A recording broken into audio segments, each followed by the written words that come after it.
Now, the Trump administration is taking its war on the ACA even further. Thanks to a recent decision by a New Mexico court, the Trump administration is now able to freeze certain payments to insurance companies, which will result in, of course, higher premiums. Now, NPR is reporting that the administration said it's withholding about $10.4 billion in so-called risk adjustment payments, citing a district court ruling from earlier this year made in New Mexico.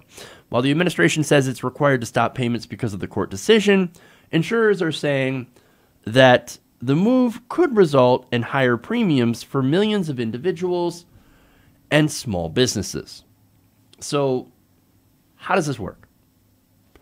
Okay, well, look, this is part of the ACA program, which, of course, is sort of a agreement that allowed money to shift between insurance companies, between ones that have healthy patients and ones that have sicker patients. Now, the risk adjustment program works by pooling that risk for insurers, transferring funds from insurers who enroll healthier members for less to those that take on higher costs in order to enroll sicker members. The idea is to insulate insurance companies from the cost of enrolling people with pre-existing conditions and remove the incentive for insurance companies to cherry-pick healthy people. Because healthy people are actually a really good source of profit because they don't make as many claims. The sick people, though, well, nobody wants those because you can't make money on sick people. See, that's sort of the problem with our for-profit insurance company. So what we have is we have these programs that allow you to transfer money from insurance companies that have more healthier people to and sort of spread out the risks by giving that money to insurance companies that have less healthy people enrolled so that they will continue to enroll people with pre-existing conditions. Without any of that, insurance companies don't want to take them on. It's, again, one of the gigantic flaws of making a healthcare a commodity instead of a human right, which it should be. So now the New Mexico ruling that this is based on is explained in the Huffington Post. They found that fault with the formula, NPR reports that there was fault with the formula used by the government to calculate payments, saying it was arbitrary and capricious. Oh, that's a really strange ruling.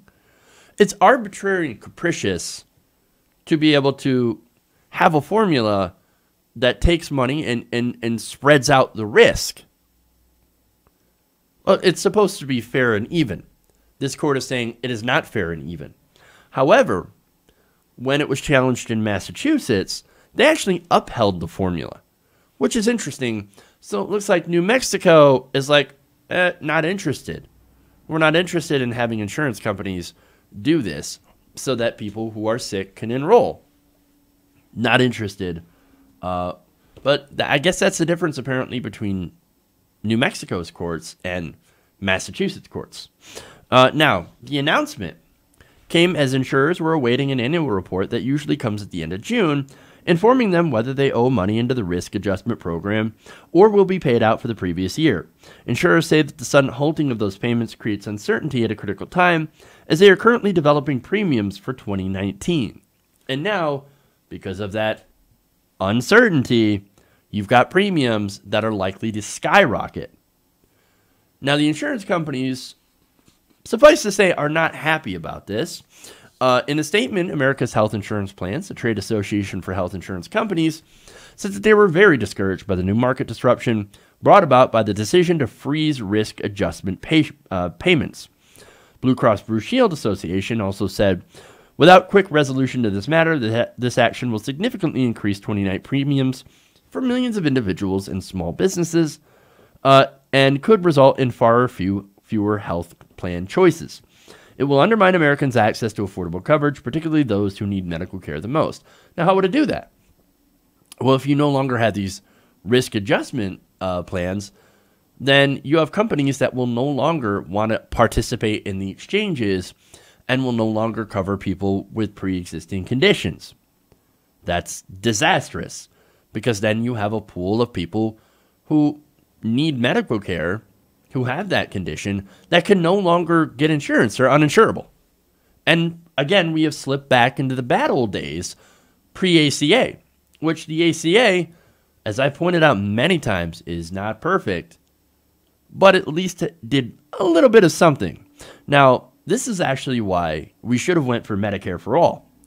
Look, when President Obama had gotten into office and started working on healthcare, he had a democratically controlled Senate and House. He could have pushed through just about anything. But he didn't. What happened is we ended up dropping the public option to try to get Republican votes, dropping any dropping any possibility of having a single-payer healthcare plan, and just going with what we see now, ACA, which is private, for-profit, insurance-driven healthcare or health insurance, which is obviously incredibly weak, especially compared to a single-payer system.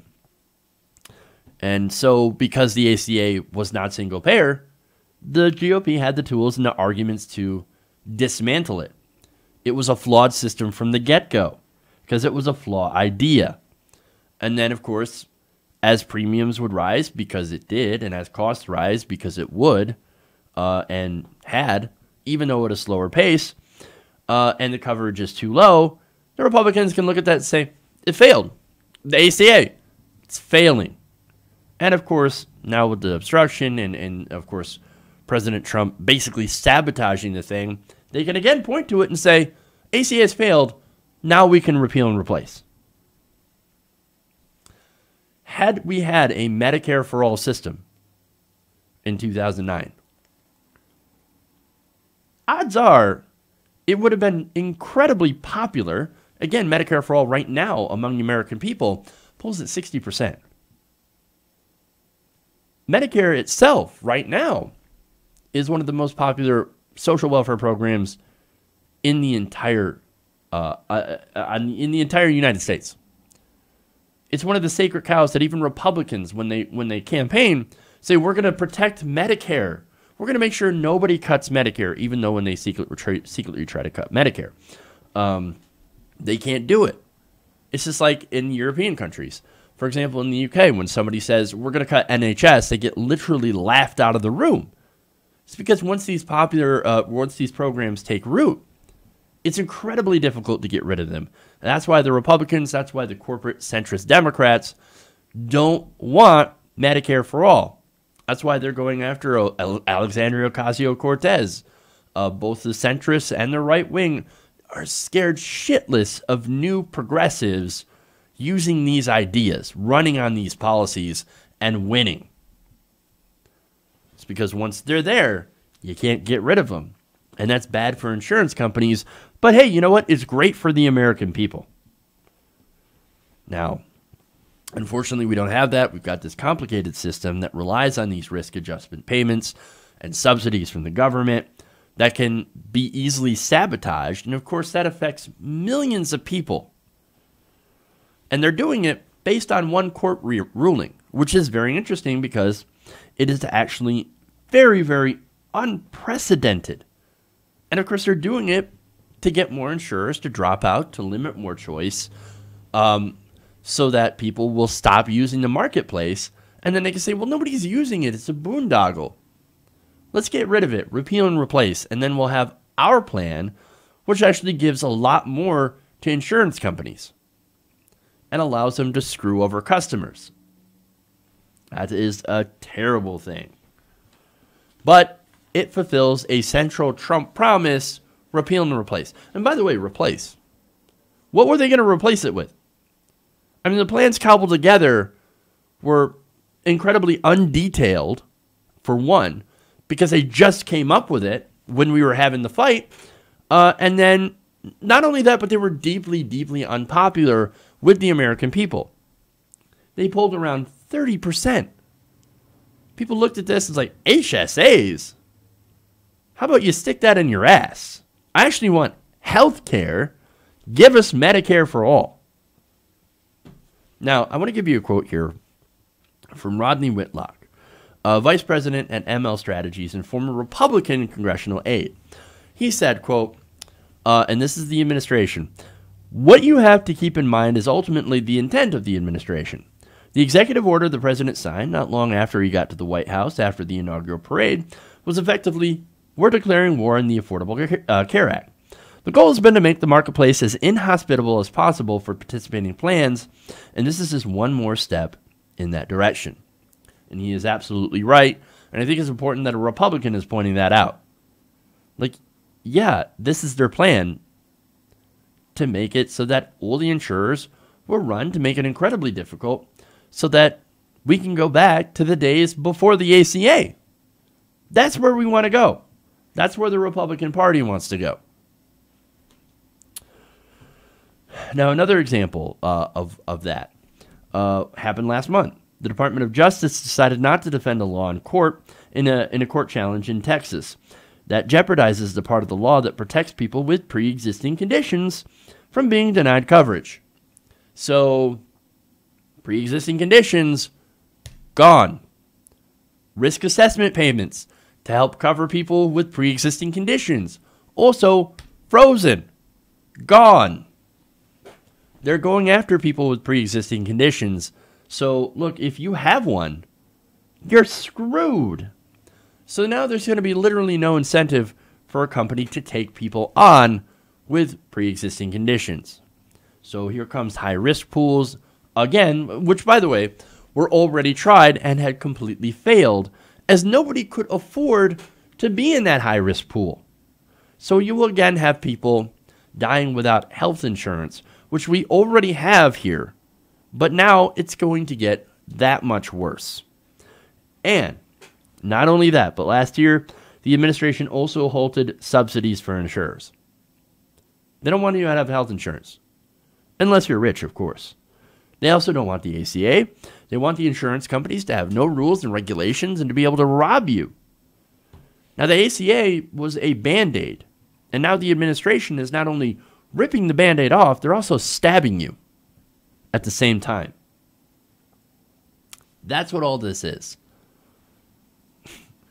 And look, again, I know ACA was not perfect, and we need to go much, much, much further than the ACA. We need a single-payer Medicare for all system. But in order to do that, we got to beat the Trump administration. Got to vote them out of office. Got to elect true progressives that will actually fight to make the system better, not worse. Progressive ideas work. Let's run on them. Hey everybody, thanks for watching this video. If you want to see more like this, please hit the subscribe button below. And if you want to support truly independent progressive media, please consider becoming a patron at patreon.com/TYTNation.